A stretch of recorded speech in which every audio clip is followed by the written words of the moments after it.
लेकिन जो मुतालबात पाकिस्तान तहरीक इंसाफ के सामने आए हैं, आपके भी सामने हैं, demands of PTI for the purpose of negotiations, यानी बातचीत के लिए जो डिमांड्स हैं वो आपको पूरी करनी होंगी। और इसमें एक बार फिर उन्होंने 9 मई और 26 नवंबर के वाक़यात का हवाला दिया है, कैदियों की भी बात की है, जिनको हुकूमत के खिलाफ चार्जशीट करार देते हुए कहा है कि इस तरह के मामलात के बाद मुमकिन नहीं है अमल दरामद। तो मैंने ये पढ़ रहा था और इसका जो पहला पैराग्राफ है जी, वो तो किसी सूरत में भी जब आप नेगोशिएट करने जाते हैं जी, तो इस किस्म की ज़ुबान और इस किस्म के डिमांड्स जो है आप पेश नहीं करते। अब मैं छोटी सी 10 लाइनें हैं, 10-12 लाइनें हैं, प्रीएम्बल जिसे कहते हैं जी। तो पहले तो ये कहते हैं कि तहरीक इंसाफ ने खून की नदियों में से गुजरे हैं। ये तो कौन मानेगा इस बात को? गवर्नमेंट मान सकती है इस बात, क्योंकि इल्ज़ाम तो फिर गवर्नमेंट है ना, आपने खून किया, तो ये पहले इल्ज़ाम लगा दिया। दूसरा ये कि अनजस्टिफाइड इम्प्रिजनमेंट हमारे लीडर की और थाउजेंड्स ऑफ लोगों की आपने अनजस्टिफाइड इम्प्रिजनमेंट जी, खैर हाँ, वो कहते हैं जी इम्प्रिजनमेंट हुई है, अदालतों में है, तो ये अनजस्टिफाइड और नॉट, तो अदालतें फैसला करेंगी। आपने पहले ही अनाउंस कर दिया कि हम मान जाएं इस बात को कि अनजस्टिफाइड थी, कैसे मान सकते हैं? फिर उसके बाद कि जी ये पीपल ऑफ पाकिस्तान का वोट सबवर्ट हुआ है जी, और उनके जिस्म और आवाज़ के ऊपर सख्त किस्म की असॉल्ट की गई है। कौन मानेगा? दबाया गया की आवाज़ को। बात है ये कहने वाली, ये तो पहले से उन्होंने रिजेक्ट की है सारी गवर्नमेंट के खिलाफ। फिर the blood of our martyrs, वो थोड़ी खैर हो जाए जी, शुहदा का खून, हाँ, वो भी सारा आपने इस्लामाबाद के ऊपर ठोक दिया जी। अच्छा, फिर ये कि जी हम पाकिस्तान की आवाम के साथ खड़े हैं, ये वो इस आवाज़ को आपने सप्रेस किया है, और किसकी इशारा सिर्फ वही है कि इस्टेब्लिशमेंट ने इसको सप्रेस किया, और फिर ये भी कि वो फेल हो गए जी। तो यार ये कोई अच्छा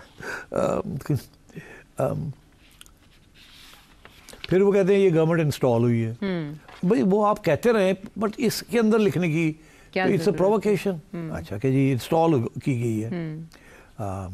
और फिर ये कि ये सारी चीज़ें जो हैं ये आप माने हमारी बात, नहीं तो उसके बाद आगे बात नहीं बढ़ सकती।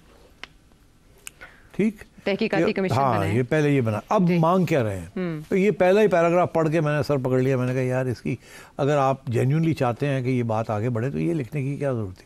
मगर फिर मैं ये सोचता हूँ कि ये सियासी लोग हैं, ये अगर ये ना लिखें तो दबाव कैसे बढ़ेगा? नहीं, दबाव तो नहीं बढ़ेगा, मगर अपने ऊपर दबाव आ जाएगा आवाम की तरफ से कि आपने डील करने जा रहे हैं, आपने गाली गलौज तो की नहीं बिल्कुल। तो ये आवाम को खुश करने के लिए, अपनी कंस्टिट्यूंसी को खुश करने के लिए कि हम तकड़े हैं, हमने इल्ज़ाम लगा दिए इनके ऊपर, अगर ये ना लगाते और सीधी बात करते तो कुछ लोग थे वो ज़रूर कहते लो जी ये क्या बात हुई, तो मौका था आपको। तो इसलिए I think they got carried away in this, ये मुख्तसर रखते, इतना प्रोवोकेटिव ना बनाते। लेकिन उन्होंने तो बहुत बारीकियां उठाई हैं, इमरान खान साहब की गिरफ्तारी से लेकर रेंजर्स और पुलिस के दाखिले के जिम्मेदार, फिर सीसीटीवी फुटेज अगर दस्तयाब नहीं है तो उसकी अदम दस्तयाबी की वजूहात, इंसानी हकूक की खिलाफ वर्जियों का जिक्र, मुतअद्दिद एफआईआर दर्ज करने में रुकावटें, मीडिया की सेंसरशिप, सहाफ़ियों को हिरासत करना, इंटरनेट की बंदिश, बराह रास्त गोलियां किसने चलाने के अहकाम दिए, शुहदा और जख्मियों की तादाद बताएं, अस्पतालों और तिबी मराकज़ में सीसीटीवी रिकॉर्डिंग की बात की गई और फिर वहां के रिकॉर्ड में रद्दोबदल किसने किया, फिर मुख्तलिफ मकामात जो इस्लामाबाद के उनकी सीसीटीवी फुटेज की हालत का जायजा लिया जाए। So many things. हाँ नहीं, मगर देखे ना, उन्होंने terms of reference already frame कर दिए जी। दिस इज कि जी कमीशन बनाए या चीफ जस्टिस साहब हों या 3 जजेस इंडिपेंडेंट हों जिनको हम भी मुशावरत से करेंगे, चले वो तो बात अब समझ आती है। ठीक है, ये जो सारी जिसकी जिक्र आप कर रहे हैं पूरी लिस्ट है जी। ये है terms of reference and scope of such a commission. उन्होंने पहले ही बता दिया है कि ये सवालों के जवाब चाहिए हमें। ये एक्चुअली ये उस स्टेज पे आता है जब आप पहले ये फैसला करें, गवर्नमेंट एक कमीशन बनाए, गवर्नमेंट देती है उनको TORs, टर्म्स ऑफ रेफरेंस, फिर उस टर्म्स ऑफ रेफरेंस के ऊपर डिस्कशन होती है, फिर वो फाइनलाइज होते हैं, फिर वो एक कमीशन बनती है। इन्होंने तो पहले ही बता दिया कि ये सारी चीज़ें। अच्छा, अब गवर्नमेंट जो है उसके लिए 2 सवाल खड़े हो गए, एक ये कि क्या कमीशन बनानी है कि नहीं बनानी, और दूसरा ये कि क्या ये टर्म्स ऑफ रेफरेंस देनी है उनको कि नहीं देनी, या अपनी कोई टर्म्स ऑफ रेफरेंस। अब गवर्नमेंट भी आएगी टर्म्स ऑफ रेफरेंस के साथ। नहीं, अब गवर्नमेंट की क्या टर्म्स ऑफ रेफरेंस हो सकती हैं, वो तो इन्हीं को डाइल्यूट करेंगे ना। अच्छा, गवर्नमेंट की तो क्या इल्ज़ाम तो गवर्नमेंट के ऊपर है ना। हाँ, लेकिन इरफान सिद्दीकी साहब कहते हैं कि अभी हमने मुतालिबात अगर नहीं रखे तो इसका ये मतलब नहीं कि आइंदा नहीं रखेंगे। वो बात की बात है। अभी सिचुएशन ये है कि गवर्नमेंट जब ये पड़ेगी ना जी तो सोचेगी लो जी they are out to get us. And government के लिए प्रॉब्लम यह है कि अगर कोई कमीशन किसी चीज़ की इंक्वायरी होती है ना, किसी भी चीज़ की, नॉर्मली टर्म्स ऑफ रेफरेंस इसी किस्म की होती हैं, इसी किस्म के सवाल होते हैं। अच्छा, ये नहीं है कि ये कोई एक्स्ट्रा ऑर्डिनरी सवाल है।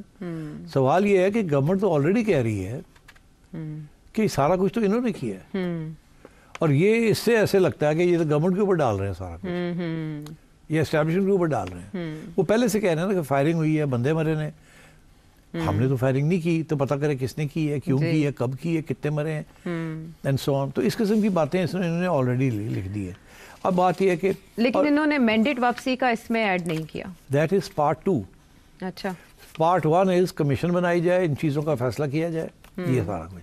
पार्ट 2 के उसके बाद we will enter into the formal negotiations कि ये आगे इलेक्शंस कब होंगे और and so on and so forth, ये लिखा है उन्होंने। अच्छा, कहता है the charter demands is presented hereunder as a prerequisite okay, to wider negotiations with respect to the restoration of the constitution, the rule of law and respect for people's mandate, free and fair elections. Restoration of the constitution, अच्छा वो तो कहते हैं constitution तो restored है, आप क्या बात कर रहे हैं, किस constitution को हमने restore करना है। फिर वो कहते हैं rule of law, वो तो है पहले, अब तो कहते हैं rule of law ही चल रहा है, और क्या है। फिर वो कहते हैं respect for people's mandate, वो तो कहते हैं mandate है, people का mandate है, ये government बैठी हुई है, and free and fair elections कब होंगे। तो that is the after the commission they want the answers, and then they say once that happens we will talk about these things. अभी वो उधर नहीं जा रहे, which is actually the right way to do it. जैसे आपने programmes में कहा भी था कि ऐसे ऐसे होगा। हाँ, तो अब ये सही है कि this is the way to go about it. अच्छा, अब बाकी ये है कि देखें, अगर ये कमीशन का डिमांड ना करें तो फिर इनका केस ही नहीं बनता। उनकी तरफ से तो समझ आती है उन्होंने क्यों ये अपने सारे टर्म्स ऑफ रेफरेंस और फ्रेम ऑफ रेफरेंस बना दिए है। अब गवर्नमेंट के लिए बड़ा मुश्किल है अच्छा कि इसको कैसे एक्सेप्ट करें या ना करें। ना करें तो weakness, okay, something to hide. करते हैं तो फिर लड़ाई झगड़ा होगा कि किस किस्म की टर्म्स ऑफ रेफरेंस ये सारे नहीं एक्सेप्टेबल, इसको रीफ्रेम किया जाए सवाल को। इस वक्त तो सवाल ऐसे बनाए हुए हैं जैसे अटैक ऑन गवर्नमेंट है। फिर सवाल मुख्तलिफ किस्म के बनाने पड़ेंगे कि ये हुआ या ये नहीं हुआ, या ये हुआ या इस पर डाउट है या नहीं है। अच्छा, तो वो फिर बाद की बात है। तो मेरा ये ख्याल है कि अब अगर मैंने कोई प्रेडिक्शन करनी हो तो पहली बात तो यह कि गवर्नमेंट ने रिजेक्ट कर दिया है, ठीक जी। अब ये यहाँ आके फंस गई बात, अब ये बात चलेगी आगे ऐसे ही। अच्छा, ये किसी गवर्नमेंट फिर एक स्टेज पे आएगी, जवाब देगी। वो कहा ना कि हमने जवाब देना है, हफ्ते के बाद 10 दिन के बाद जवाब आ जाएगा, reject reject reject reject reject. अच्छा, फिर मीटिंग होगी एक, फिर उसमें ये गवर्नमेंट कहेगी इस वजह से हमने रिजेक्ट किया है। फिर ये बात आगे बढ़ेगी, आहिस्ता आहिस्ता आहिस्ता आहिस्ता आहिस्ता ये 6 महीने इस चीज़ में लग जाएंगे कि अगर कमीशन बननी है तो किस किस्म की कमीशन बननी है, और अगर उसके लिए उसको सवाल पूछने हैं तो किस किस्म के सवाल वो पूछेगी। तो इसके ऊपर भी बड़ी लेन देन होगी।